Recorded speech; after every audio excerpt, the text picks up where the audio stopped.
Yo, what is up, guys? It's the Nightwing and Way of Life Esports coming at you guys with another League of Legends video here today. This is going to be the C9FanCast Season 1, Episode 22. So just like in the previous episode where we talked about the LCK top 4 teams for the LCK 2021 Spring Split, the same format will be applied to this episode because I just don't know enough about the other players coming into the league for the LEC 2021 Spring Split. So just like in the last video, dark horses, and then we're going to have the top 4, and then we will also talk about the recent news that just came out, which is Frostgaren will not be a part of the analyst desk for the LEC 2021 Spring Split. And join here today, I have T Root. What's up, man? How are you doing? I'm doing pretty well this morning. It's a beautiful rainy Tuesday. Really? Okay. I enjoy that. All right. So let's talk about the analyst desk because the analyst desk is one of the more better parts about the LEC, and I've been watching the LEC/EULCS since 2015, and looking at people that have come and gone over the years, you know, like Pyrotechnics, Deficio. Oh my god, there's the one guy who was there. He went to China, then he later on went to OCE. There's so many people, and like, when I'm looking at the LEC talent right now of like Laurel, Dracos, Medic, Veti, Shocks, I love all those people. You know, I think the personalities on the LEC desk really complement, you know, watching the show more effectively. And it just recently came out from what you just told me that Frostgaren won't be a part of the LEC 2021 Spring Split. And so how do you feel about that, dude? I'm kind of, I don't want to say I'm like upset, but it's, it's kind of sad news, a week before the split begins. I really liked, I don't know if you ever listened to the LCS podcast Euphoria, where it was Dracos and Frostgaren, and they were just kind of like, hey, here's the shit that happened last week. And, they weren't afraid to, throw around, F-bombs and get really, show how much they love the game. Mm-hmm. So it'll be interesting to see, like, kind of who fills in Frostgaren's shoes, if it'll be like Vetius or Ender or Medic, or just kind of like, I mean, I hope they keep doing Euphoria, but from the tweet I read, she's like, I can't say what I'm doing, but I might be doing like a management kind of coaching role, so she might be like joining a team. So she won't be out of the space. We probably just won't see her as much. I'm actually proud of her. If she's going to be joining a team, that's actually really good for her, because I was actually thinking, just the other day, what analyst actually would qualify as a coach effectively? You know what I mean? I would personally say the only analyst I've ever seen that I've actually heard all of their opinions on the game, I would say Jat, and he's already a coach of Team Liquid currently right now.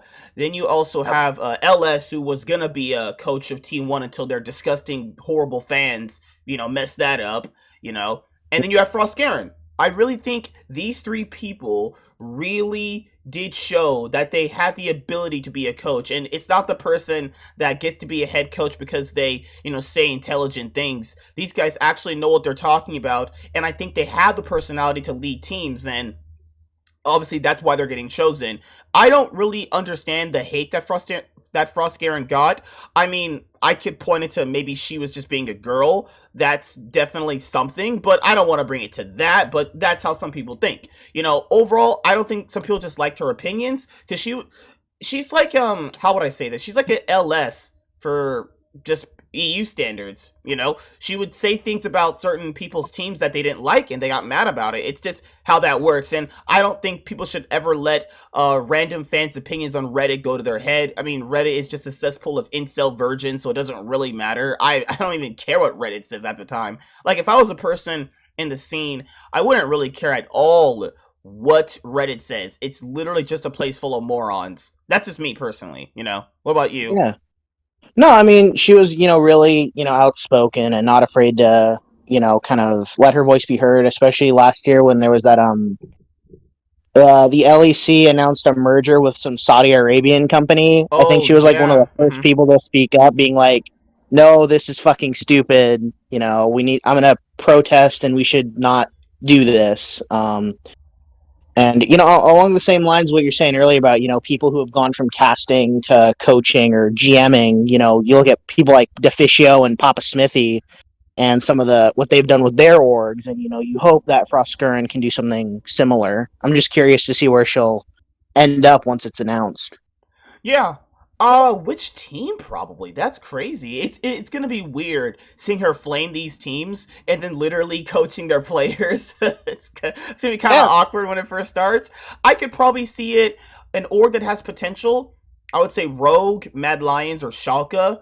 I mean, Team Vitality wouldn't be bad for her. I really think I would want her to nurture an org that's already like kind of there. Like Rogue's almost there. They just need a little bit more, which would be already good. I think Mad Lions already have it down pat right now. Which other orgs could potentially use her? I wouldn't go to Astralis or SK. I mean, that's just like a death sentence. Um, no, Excel's like their own league of shit. Excel just is always in their own league of garbage generally. Yeah, I would just say go to either Schalke. You could either go with Vitality. so you don't want to see her on like G2 or Fnatic. You want to see her on one of the like They're already more fit. Like the smaller tier. yeah, because the issue here with G2 and Fnatic is that people have to understand this, and I talked about this with my friend. Is that G2 and Fnatic are already in their own level of they're finished. They kind of already can get star players. They've won championships. They've been to world finals. You can't really ever push them further. The only way you make them better is that you win worlds at this point. The other orgs have to get on their level, and that's what you want out of the LEC. You want the other orgs to be on the level of a G2 and a Fnatic, but the issue here is they're never going to get that point until something actually breaks them. I think Deficio tried with Origin, and let's be honest here, man, even outside of like the narratives that go into the LEC, Origin was like the third best team in EU for a bit of time, and that was nothing full of veterans to a certain extent. What, Alfari, Xerxes, Nuke Duck, Upset, and freaking Destiny? Or Destiny wasn't really a veteran, but you see my point here. Like, a third best Yeah, team was a bunch of old dudes. yeah, and then summer happened, and then whatever reason they just ended up in fucking dead last. And even before then, you had Mithy and Patrick with the Hmm. roster. It's like, if the third best team for like a couple years was veterans and a couple of new players, the other teams, like, what are they doing? And shoutouts to Rogue. They've really improved from having like garbage players like Sencooks and Kikis on their roster when they first started, and they've definitely picked up the pace and made changes to be better.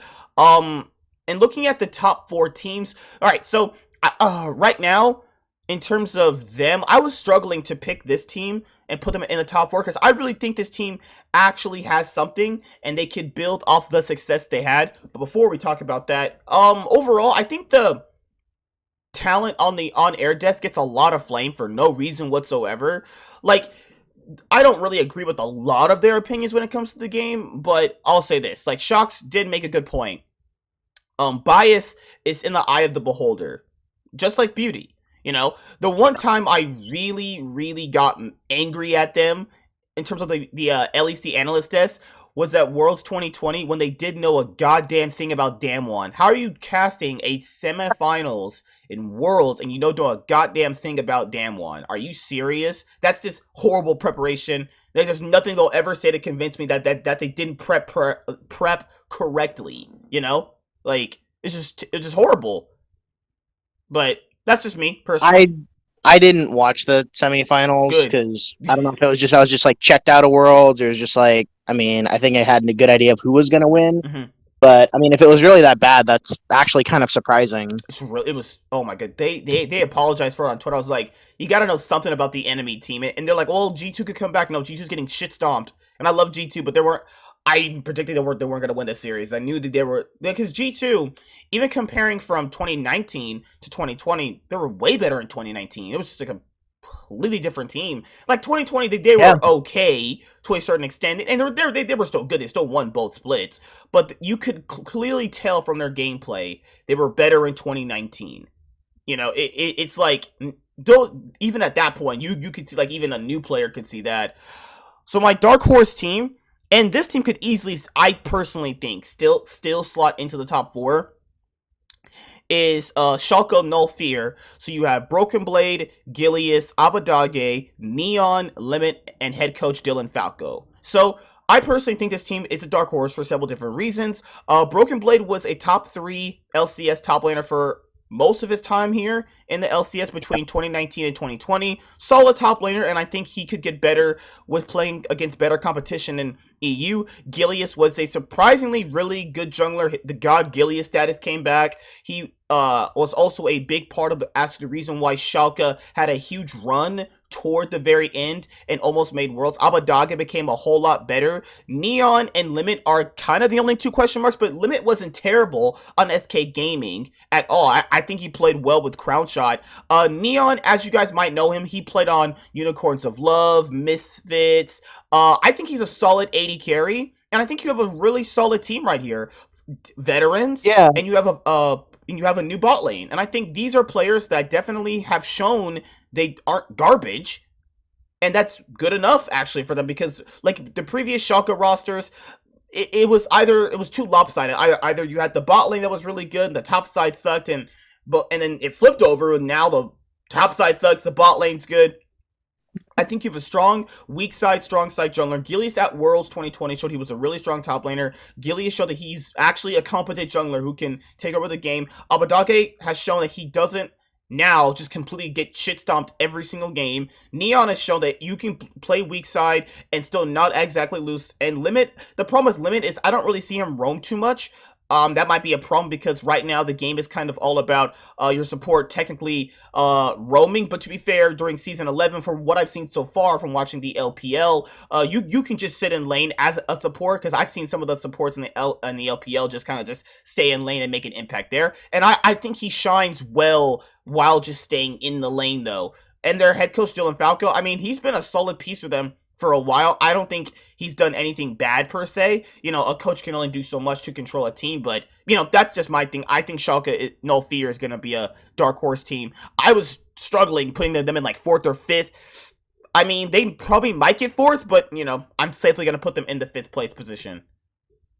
What about you? and I think it comes down to I agree that Schalke is kind of one of my dark horse teams, but I think you kind of got to look at Schalke with the same view that people look at like in NA teams like TSM or EG, Mm-hmm. where some of their players are very coin flippy. I mean, Gilius, think back to the start of 2020. I think he was on the roster, but then Mm-hmm. got benched because he was just like doing so poorly. And then they brought him back later in summer after he paid some dues in the EU Master scene.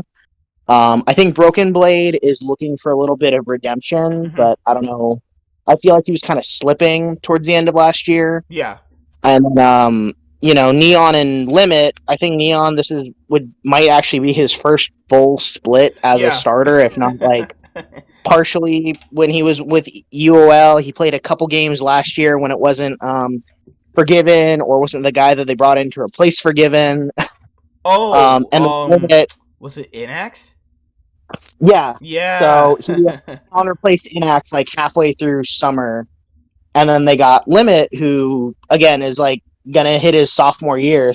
So who knows if he'll hit that sophomore slump. So while Schalke has a really high ceiling, I think they also have a really low floor. Yeah, So they it'll play be the interesting to see how always they played the game function bad. after the first couple weeks. The issue here with Schalke, I think the way they play the game is also like not in a conventional way. They play a very different style compared to all the other EU teams. Most of the other EU teams like pride themselves on being fast. A lot of what Schalke does is that they allow the enemy team to kind of do whatever they want, and they kind of like absorb that pressure and then throw it back. If they're like their playstyle reminds me of Team Liquid's actually of last year. They're kind of just a stabilized team, and they don't really make too many mistakes. And if you make a mistake, they punish you. I hope that with these newer players coming into the roster, I hope that's actually going to be pretty good, because Gilius said on a recent Crackdown episode that Awadaki was destroying people. I mean, hey, I'll believe it when I see it, you know? I don't know about that, you know? I He made a name for himself on Assassin picks back in like 2018 or 2019. mhm. So it'll be interesting to see if how easily he pops off.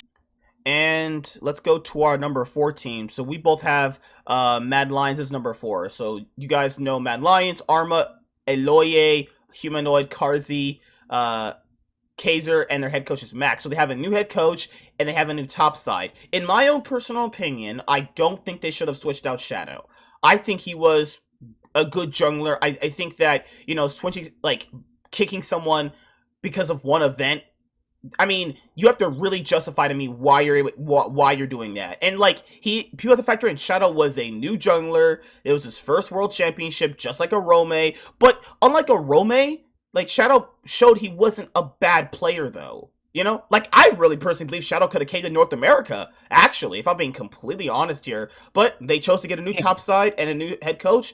And Armut is definitely an upgrade over Arome. Now, because he played really well in the World's 2020 playing stage, every single pick that Arome couldn't play properly, Armut did, and then Armut clapped him on it. He played Jax better, he played Gangplank better, he played Orin better, he played just everything better. So they're like, he plays everything Arome does. I'm gonna just grab that guy. Because they were like, I remember every single Mad Lion person, they're like, yeah, we like Arome. He doesn't need to play carries. Or, okay, that has to be the biggest massive cap I've ever heard in my life. You don't want your top laner playing carries. What? When the Armut rumors were kind of thrown around, like I saw a bunch of people on Twitter and Reddit being like, hey, Arome, sorry you just got shit stomped at Worlds. By the way, we're replacing you by the guy who shit stomped you, so no hard feelings. Do you think Arma is coming in with some sort of hype from doing that, though? The narrative of destroying a Rome and then replacing him, and then if he sucks, he's just gonna get, like, flamed out of his ass? To a certain extent, right? I think that it's just recency bias. I mean, Mm-hmm. you could make the same argument for, I hate to bring it back to NA, but, Mm-hmm. with FlyQuest picking up Jose Diodo, the guy literally just, like, blew up because of Worlds, and if that impacted why FlyQuest signed him, it'll be a risky bet at that point. So, their jungler is Eloye. So, have you seen him play? Actually, he came from Turkey, right? Eloya, no, Armut comes from Turkey. Eloya was really big in the EU Master scene last year. He Okay. was on Berlin International, I think. Do you think he'll And actually be I pretty want to good? say he placed like top four, Do you him and think his team, at least top four EU Masters. So he's one of the better rookies coming in, kind of the same way that Selfmade was a couple years ago, where it's like hot off of a good EU Masters run. They're like, all right, let's see how this kid handles in the big leagues. You also have Humanoid, Karzi, and Kaiser. I think Karzi and Kaiser were easily one of, if not the best bot lanes in the LEC throughout the whole year. They started off kind of rocky, then they just got really good toward the very end. Humanoid showed at Worlds 2020. He's just an absolute monster. He's just like, you know what? I'll just turn into Caps right now. Oh my god! Yeah. And his team No, still didn't make it. I felt so bad for him. if you want to see some real cancer, though, follow Humanoid on Twitter. The guy just like it's so much. He just spouts so much shit. It's hilarious. I just think that this roster overall, it really comes down to just the top side. If the top side can work out and be even better than their 2020 top side of Arome and Shadow, I think you have a good team right here. And they were first place, in the LEC 2020 summer split for a while there. So it's proven that they know how to get to first place. It all just depends Yep. on keeping that consistency.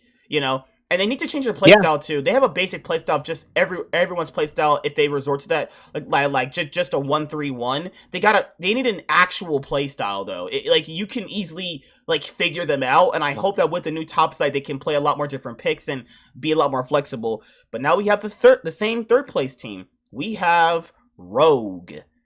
So, Rogue. top lane Oda Wamne, and you have jungler Inspired, mid Larson, ADC Hansama, and support Trimby? Is that his name? Trimby. And your head coach Freddy122. So Rogue actually has I think a really solid team overall. Like Oda Wamne is a huge upgrade over Finn. Inspired and Larson, I don't care what people say. At Worlds 2020, let's be honest here, they weren't getting out of that group.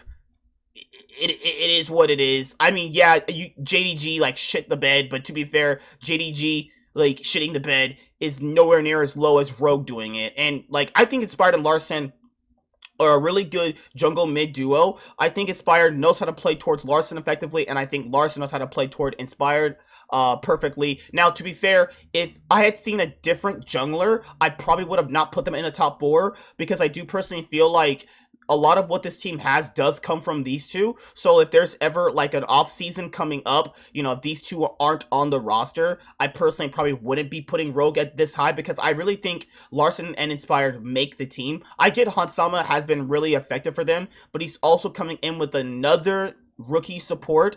It's not going to be the same way it was with Vander. I don't really think Vander should have gotten switched out, honestly. I think he was playing just perfectly fine. I think they just needed a new top laner, just like Mad Lions. And Oda Wamde knows how to play the map, and I think he's going to be a nice veteran voice for the team. Inspired and Larson will now be a lot more of a voice on the team as well. I hope this isn't going to be a case of, too many resources, because I do personally think the reason why Oda Wamde wasn't able to shine on Schalke effectively as he was predicted to was because you never really had a lot of the junglers paying attention towards his lane, and I think Inspired will be paying attention towards his lane more effectively. Now Larson's always been, to me, one of the better mid laners in the LEC. Now can he get to that next point of being the best mid laner in the LEC?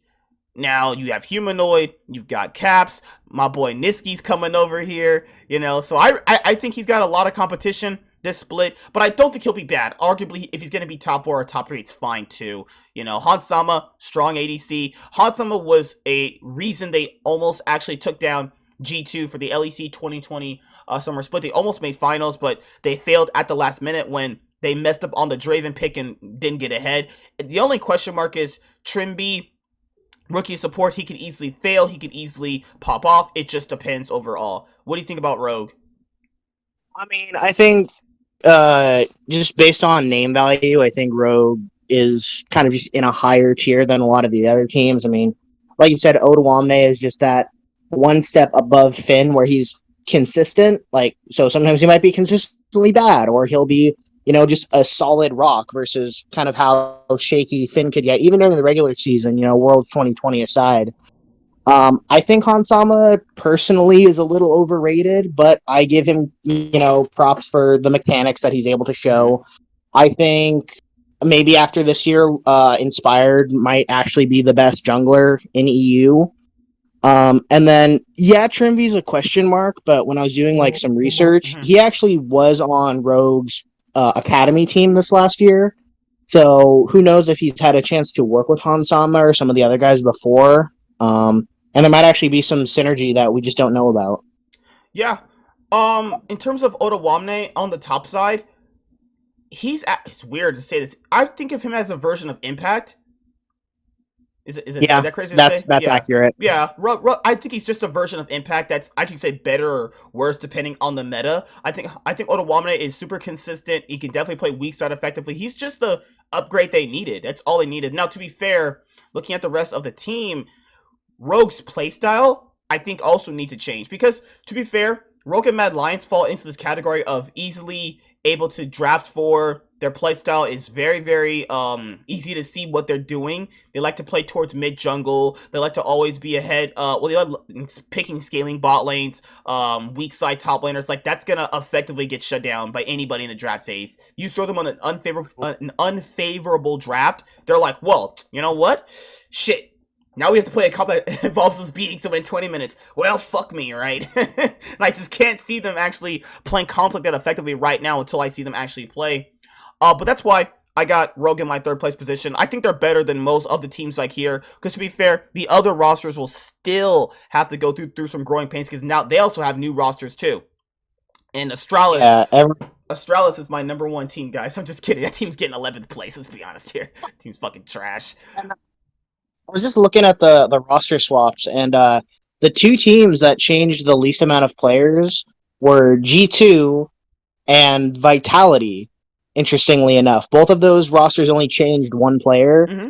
So I'm interested to see how Vitality does, since they'll keep a core 4 and then added a new top laner, I think. Yeah. Zigenda?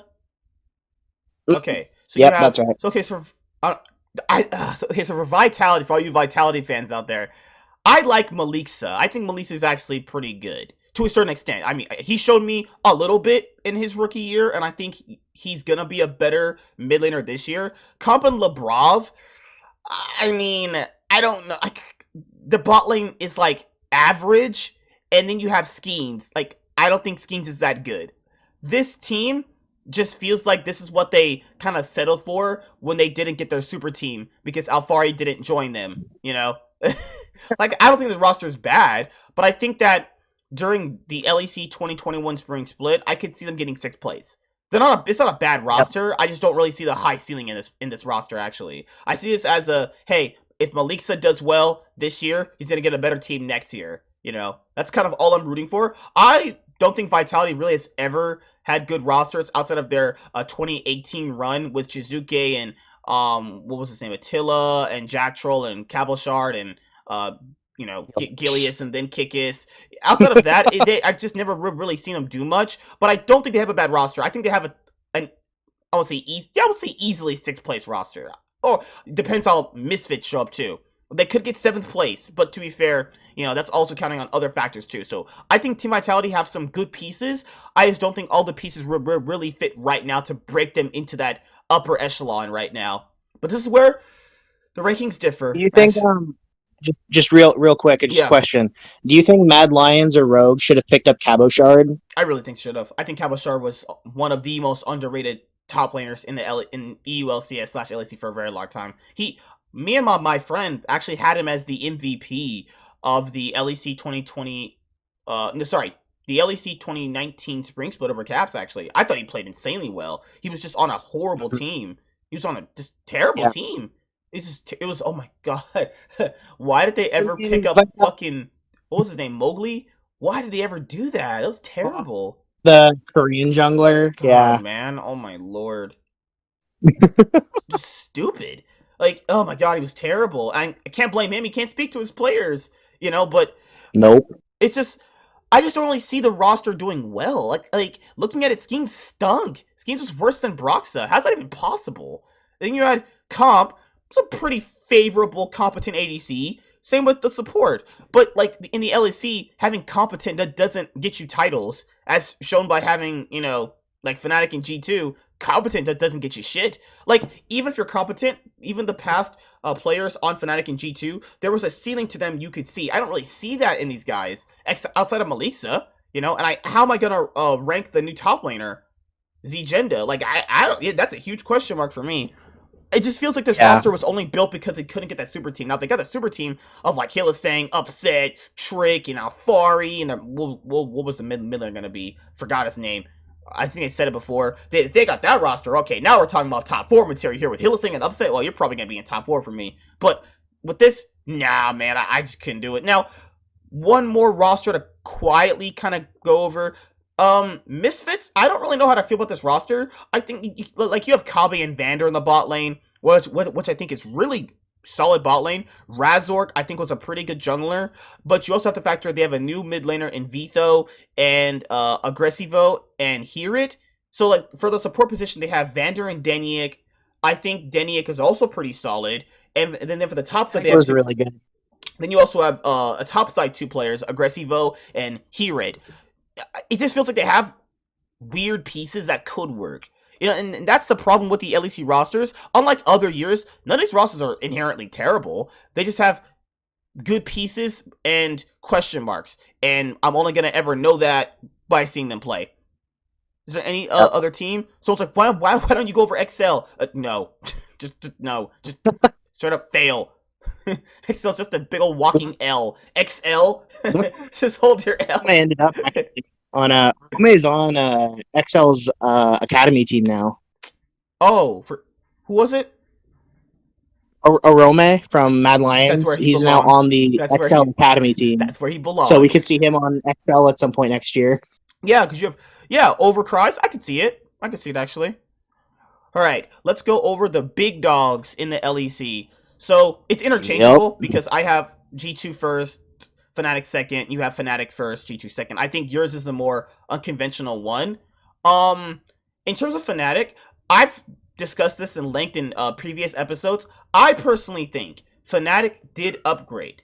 And I'll explain it in full detail, actually, right now. So, it's not about Whippo or Hylissang. I think they're solid players overall. Hylissang is easily the best support in the LEC, if not the second best support in the LEC. I think Nisqy is an upgrade over Nemesis. He's actually a better player. He's better roamer, and he works better with the jungler, which is going to be a big benefit to playing for Selfmade. If Selfmade wants to carry, and he can be a really good jungler like he was all of 2020 for Fnatic, imagine if he had a mid laner who was playing for him and was able to roam with him and invade with him. That was going to be a big benefit, and Nisqy was able to do that with Blabber, and they dominated the LCS all the way up until like midway through the LCS 2020 summer split. Then you also have Upset, and I personally think Upset is a better ADC than Reckless. Upset just has had the benefit of better teams. Reckless has had the benefit of better teams over the course of his tenure as a player, better players overall.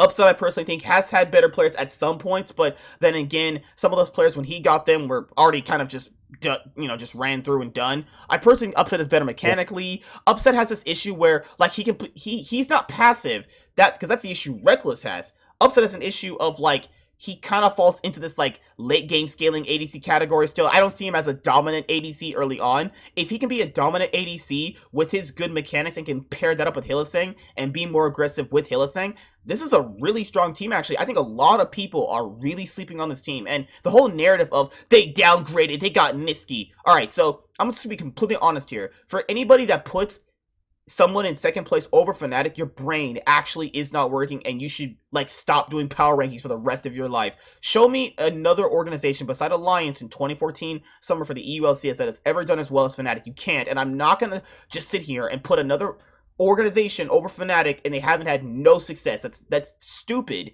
I need to see it. I want to see it first, because a lot of people have said, oh yeah, there's always going to be someone at some point better than G2 Fnatic. You know, at some point it isn't right now, so I'm not going to do that. You know, I need to see them actually do it, and these are all good players, though, to a certain extent. Like, Whipple probably is your only question mark, if I'm being honest here.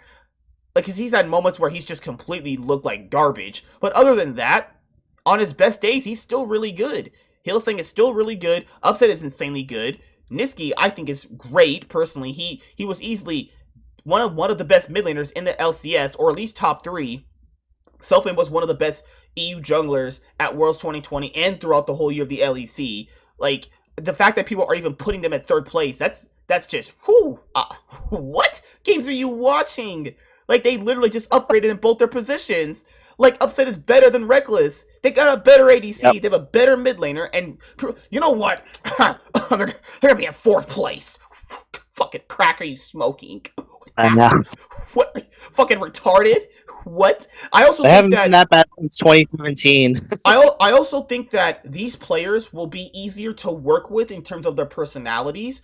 Maybe Nisqy. Upset is... We'll see how it works out for him. But I do think that this roster, also having Yamato Cannon as a more of a head coach, that I think he knows how to mold strong personalities because he did it on Vitality. I think that Mithy wasn't a bad coach overall, but I don't think Mithy's personality resembles head coach. I think that Yamato's Cannon, he'll be a better head coach than Mithy. And also, looking at Selfmade, in terms of, like, playstyle, for Fnatic, what really settles me on putting them at second place is, you know, they've always kind of drafted a specific style that works for them, or a couple of styles, and, like, they always come to the draft phase with it already prepped, which I feel like is a disadvantage, because I don't feel like they draft with the drafting phase. I feel like they already come in with the draft they want to play with, which can kind of be a detriment. But other than little things like that, they have, like, their cheesy level ones they always do. It's just, like, I think the only person that makes Fnatic worse is themselves, you know? Like, I think they're good. I just think that they only lose to themselves. They get in their heads too much. They start tilting. They start playing like dog shit. I think their only worst enemy is themselves. And, like, the reason why G2's number 1 for me is because, well, their players are just that much better. That's crazy, because, like, the difference between the players, I think, is just a little bit more there. Like, you know, Wonder, Jankos, Caps, Reckless, and Mickey X. So for G2, they did upgrade over Perks with Reckless, and that's a big upgrade. Caps is still the best mid laner. He just won MVP when G2 had a shitty season.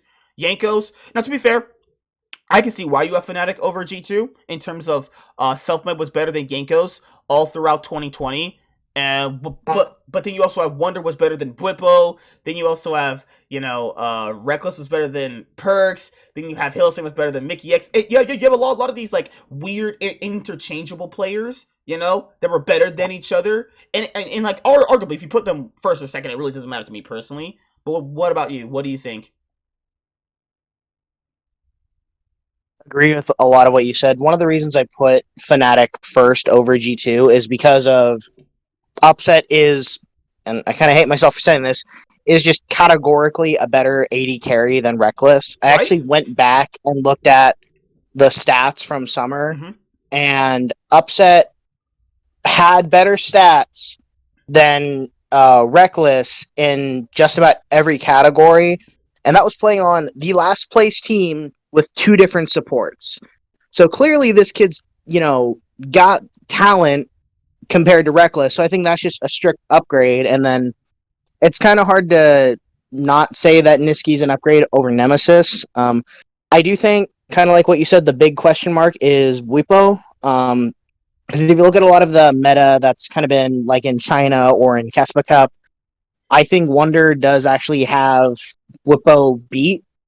But at the same time, I feel like this meta is really in kind of Selfmade's corner versus Jankos, where Jankos is far away from his title where he used to be called the First Blood King, where he'd be just playing like aggressive fucking junglers. And now he's just kind of like tank duty, or, looking back at Funnel meta when he just played Braum like every other game. I think that this meta is just going to suit an upgraded Fnatic better. I feel like Reckless is going to take some time to get used to Mickey X, because Mickey plays extremely differently from how Hillsang plays.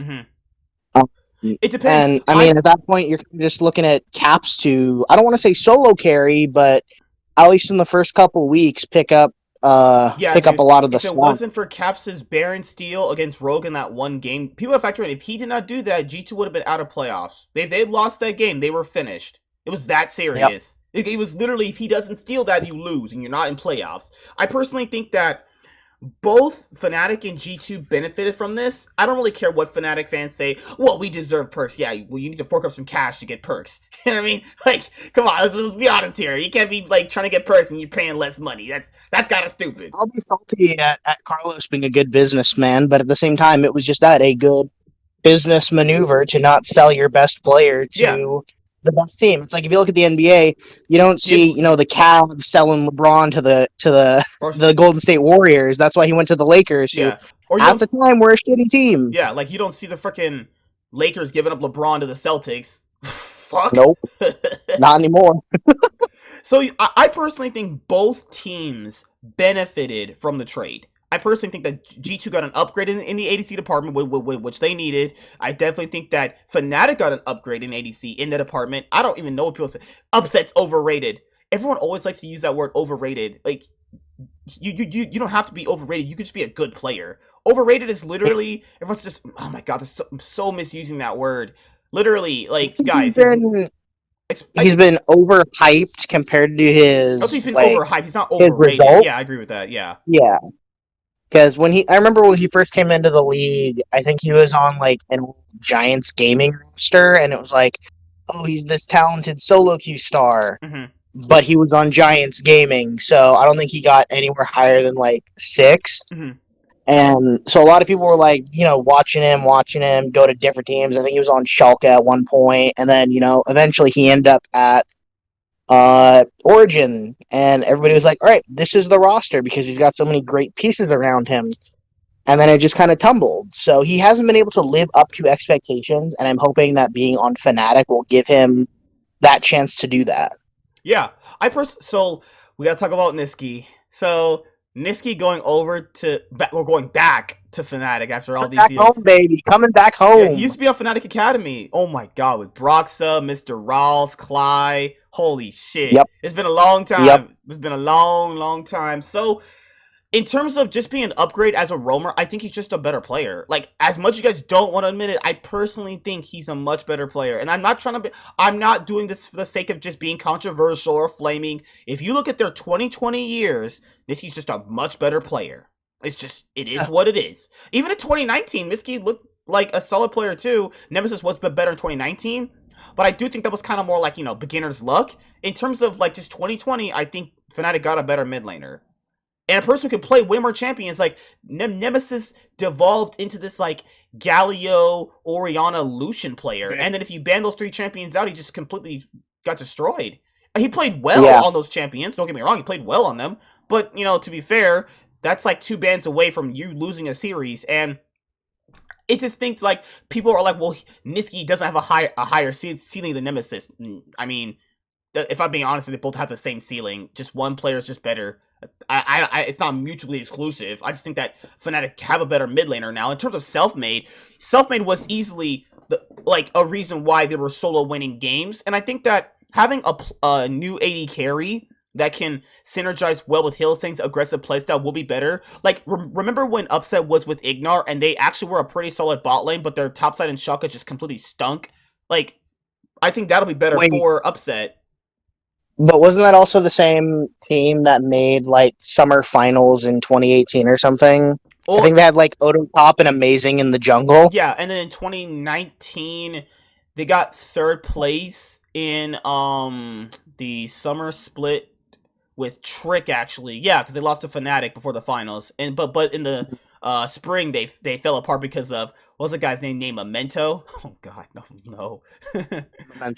Yeah. So what do you think about Bwipo overall? Do you think Bwipo's the bad part about the roster? I just think compared to G2, it's the biggest question mark. I know he's been, like, really trying to hit that grind in the off season, but it depending on the game you watch, you'd either say, oh, it's Bwipo running it down or it's Hylissang running it down. So I just think compared to Wonder in this meta, he might be a little bit on the back end. But I hope to see him, really pick up on carries and, really kind of show that form he had back in 2018 when he was first brought to the LEC. It's kind of weird. This roster, this year reminds me of the LCS that we just had this year, where, like, a lot of people predicted, like, Cloud9, doing really bad because they got rid of their legacy, players in terms of, you got rid of Licorice and you got rid of Niski. Yeah, I think this is literally almost a carbon copy of Cloud9's year coming into this year, actually. With a lot of people kind of doubting Fnatic because they lost their legacy, AD carry and Reckless. And then, I feel like I'm always going to be batting for the good players, The same thing that happened with Cloud9 when they let go of Sneaky. I said Sven's better. And a lot of people are like, he's not better. He's 10 TSM. I was like, what the fuck's that got to do with being a better player? What the fuck? Recency bias. Recency bias is a bitch, man. That shit's terrible, dude. Oh my god. Yep. So for G2, like, I love G2, but the issue with G2 is Reckless's personality and playstyle might conflict with how the organizations ran. I guess you could say that's a hypothetical, but in terms of his playstyle, Reckless is passive. I get he had the 1 year in 2017 where he was carrying on Kennen, and I love when people tell me this shit. Like, I don't know. I watched the whole year. I've been watching this. I've watched this stuff. I know he carried in 2017 with the Kennen pick, and he carried them at Worlds 2017, but that was like 1 year, and he's traditionally been a scaling ADC. Like, he just had a period at Worlds 2020 where he was actually being aggressive and he was actually winning lanes. Like, that doesn't always happen, though. Like, come on. Like, I'm not gonna sit here and try to, like, what's that word? Rewrite history. He's been a pretty good ADC, but his ceiling has been kind of, I guess, capped out for a while. Now, in terms of his teammates, did he get better players overall? I think so, and I don't like how people are saying, well, this is just like the period where he joined Elements. No. This is completely different. This is actually so much completely different caliber of roster. Like, I get his, because I was watching LEC back then, like, his mindset when he decided to jump ship, because it's like, Alliance seems to be, like, the best team. Maybe that'll be a chance to really, push myself in the future, and then it crapped out after one split, and then next thing you know, he goes on to that famous summer 15 run where Fnatic goes undefeated, Yeah, I personally think that there's similarities. Like after they lose a big series at Worlds, they get knocked out. He joins the rival team, but like I'm being honest, he didn't even do that for a while. Like G2 were winning splits in the EULCS slash the LEC, and he was still with Fnatic though. It's like literally almost not the same thing, but I guess there's slight similarities. It just in terms of it does kind of go down to the junglers because I think the junglers really will make or break the team. It just depends. Like if Jankos can come back to form, I think he can match Selfmade. If Selfmade can stay with his form, I think he's better than Jankos. Now in terms of the mid lane for G2, Caps. Do you think that this is a year where we could see Caps struggle? I think I would have a better answer if we actually had MSI this year and we could have actually seen Mm-hmm. Caps versus Niski. Now, granted, it would have been, in a vacuum because Niski was on, this Cloud9 roster that just Mm-hmm. came off one of the most dominant splits NA's ever seen versus B2, who just came off a did they actually try kind of year. Because I think they lost in the first round to like Mad Lions in the spring playoffs or something, in a pretty good best of five. Mm-hmm. Um, but I think if we had actually seen MSI, people would have a better idea of what they're looking at this year. I think it could be close, but I mean, recency bias again. I might edge it to Caps a little bit. Mm-hmm. But there's a lot of control mages kind of in the meta right now, which I think There's Niski still is. control mages. I remember how people said, "Oh yeah, this season's gonna be where we get assassins back, and it's gonna be all crazy." No, no, no, no. Everyone is still playing And then it's mages. like Oriana Victor, It's I just think now, is yeah. It's just has been adding picked almost Victor. every. It's literally just you're adding Victor. It's all it is. And I love Victor as a champion. I love Victor, but it's like, guys, the reason because people are probably gonna be really surprised when the season starts. The reason why control mages are still gonna be played in the meta in terms of pro play and like tanks, they're just safe options. They could get Yep. behind. Literally, if you're Syndra and you're behind two, and you're like 0-3, doesn't matter. You still have your ultimate. You still have stuns. Like control mages and tanks provide utility and consistent damage and that's going to be so much more valuable than other glass cannon champions like assassins. So, because I know people are going to be like, oh my god, we're going to have season 11 assassin Zed are going to come back, Akali. No, Yeah. it's the same shit. It's just polished differently, you know. Yep. So that's pretty much it for G2 and Fnatic. So guys, I was going to actually make a solo Fnatic and G2 video, but I feel like if we're just doing power rankings in terms of this, it's more easier to talk about the teams like that. So to pretty much just digest Fnatic in terms of second place material, I think in certain key positions they're weaker than G2, but also flipping that, I think G2 in certain key positions are weaker than Fnatic. So it's gonna be either or. Either I could see Fnatic winning. The LEC 2021, spring split. I think after not winning for so long, they're really gonna come into this split, hungry to win. But that doesn't mean you're going to win. I think it's gonna be extra more motivation to win.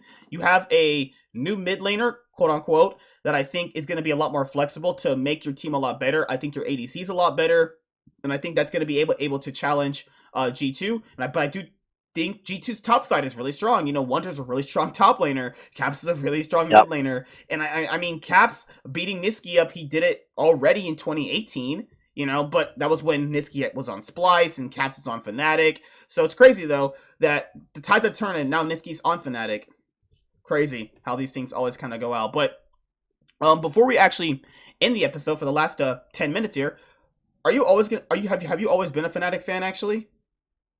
Yeah, they were kind of one of the first teams I followed. The first event I ever watched was All Stars Paris. So Oh, coming into my wow. watching League of Legends professionally, the only teams I knew were Cloud9, Fnatic, SKT, and OMG because those were the top four teams in the world at that time. Mm-hmm.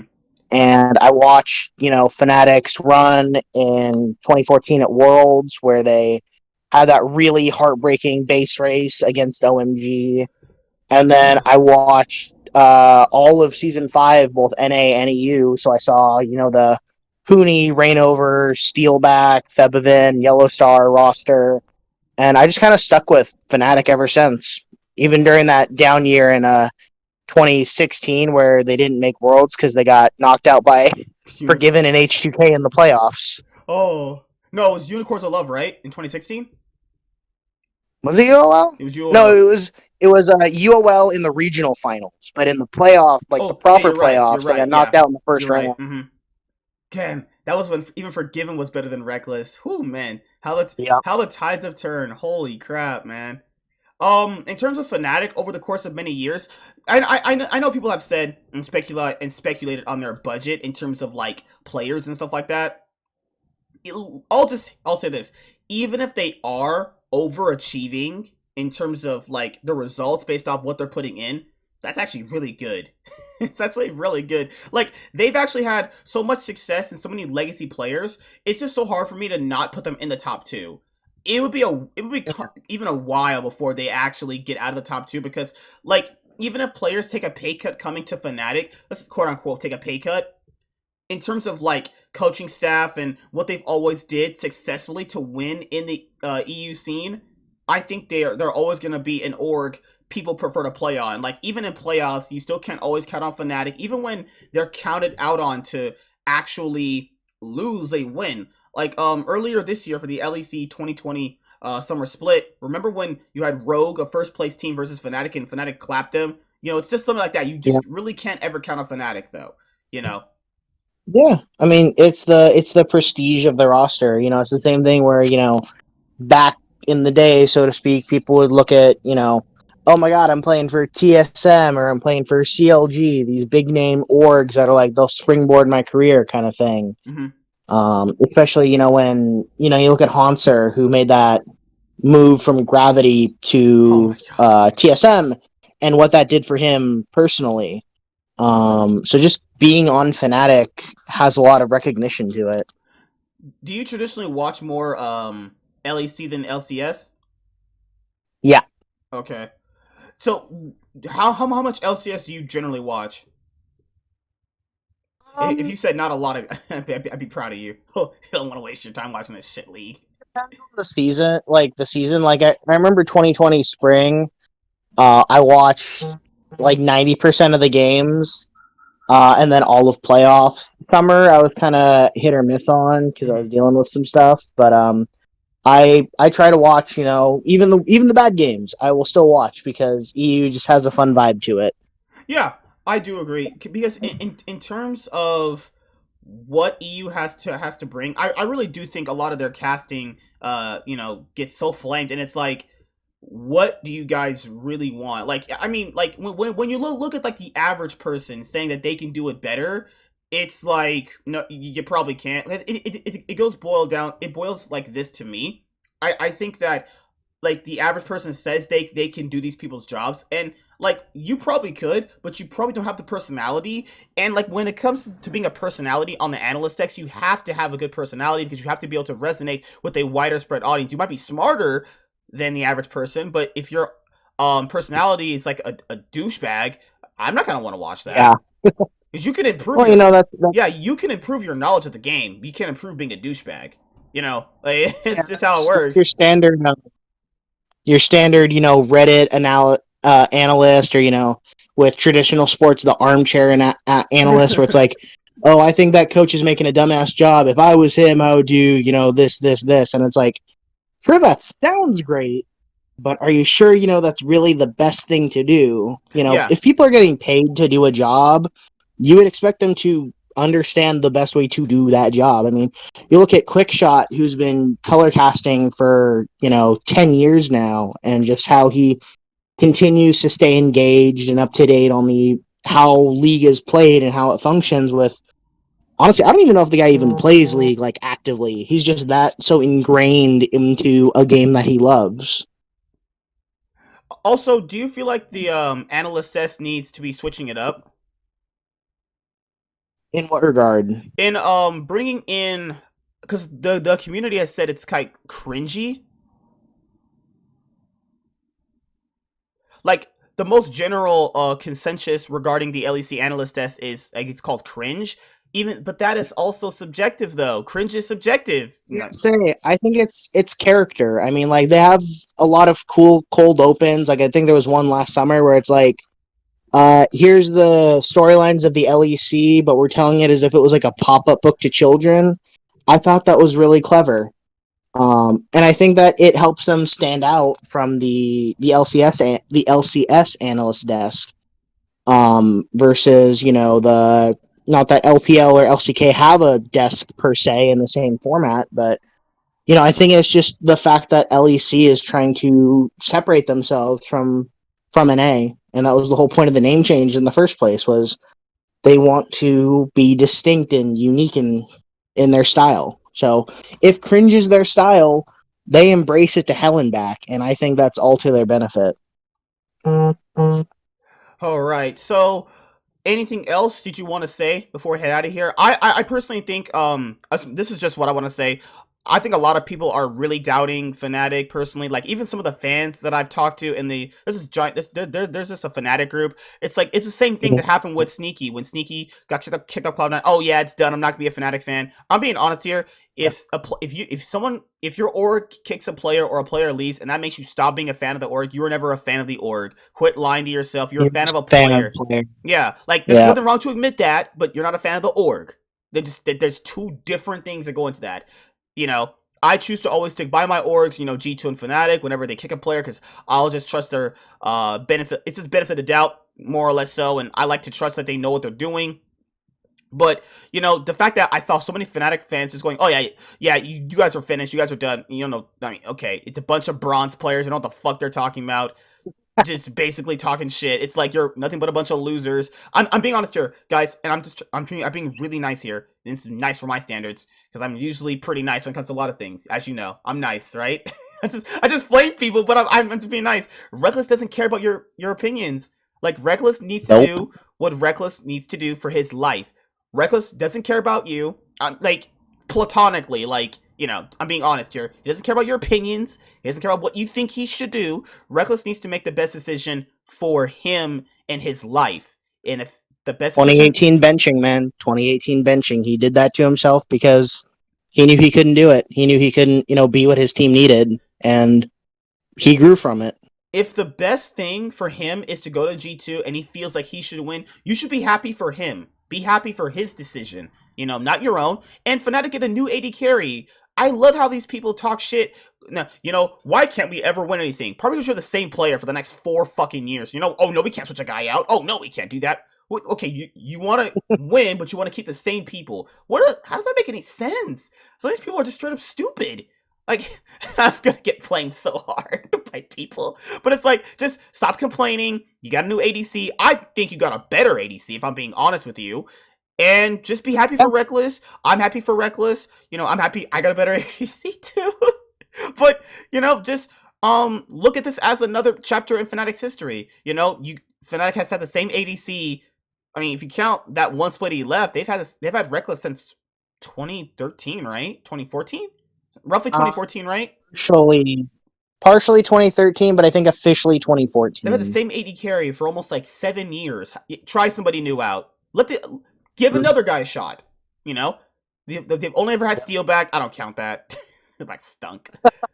Like, give another guy a shot. Just the same thing with Cloud9 of last year. Give the other guy a shot. Let's see what this guy can bring. You'll never know. You'll never know until you try it. And if Reckless fails on G2, hey, what if? At least he went for it.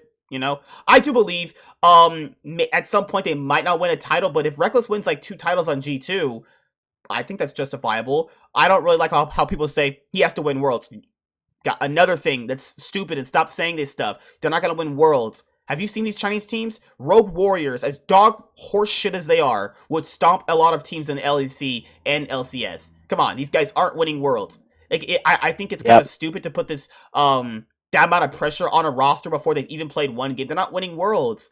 If Damwon stay together, Damwon's probably gonna win again. And I'm not being a Korean dick rider. It is what it is, But that's just me personally. Carry roster. Yeah, but that's just me. Anything else you want to say before we head out of this? Shout out to LCS Lock-In. That's starting pretty soon. It'll be interesting to see how many rosters are actually as announced. I don't know if you saw, I posted in the Discord chat, CLG signed more players, and I think it's because of visa issues. Same with TSM. They signed players because they can't get their imports in. Did they end up promoting Hanser to the or Kodison to the main roster? So from what and this is speculation, both of their supports are Taiwanese, so they signed an American support, so they might not play Sword Art for lock-in. And then for CLG, they signed Solo and a rookie jungler because I think they're going to have trouble getting Finn and Broxa. Oh my So god. you could see Solo starting for CLG during lock-in. Oh, the same issues as spring 2020. Oh my god, deja vu. Deja Yep. vu. Now, to be fair, this would only be bad if like we had no coronavirus. This would only be bad because of that. You know what I mean? Yeah, I mean, coronavirus definitely ain't helping, but neither is politics, visa administration, blah Yeah. blah blah. For people that said, politics doesn't affect esports, what brain do you have? Does your brain actually functionally work? Freaking morons, man. It kind of reminds me of I think it was back in 2018. C9 got an invitation to like the IEM World Championships or Oh something, my but god, I'm so proud of declined her. because they were worried about if they could get back into the country. Oh my god, I'm so proud of her. One of my the people that I know that works for CLG, she just got promoted to a head of directors. She got promoted to being a director of team operations. She'll oversee CLG Red, Fortnite, Apex, and Smash. I'm glad. Congrats, Summer. Yeah, so I'll have someone on eventually to talk about CLG, which is gonna be her because she got a promotion in CLG actually. So people are like, you got connections? A little bit, I do well to a certain extent, I try, but Get yourself a Poe Belcher jersey. I try to get a CLG jersey. I was like, I just couldn't go through with it. I couldn't go through with that disappointment and shame. I was just kidding. All right, so I'll see you guys later. Anything else you want to say, man, before we head out of this? Nah, I'm good. What the heck? Red notice. Thank you for having me on. All right, see you guys later. Like, comment, subscribe, most of all, enjoy. I am the Nightwing Way of Life Esports. It's signing out, guys. Peace. You guys have a great day.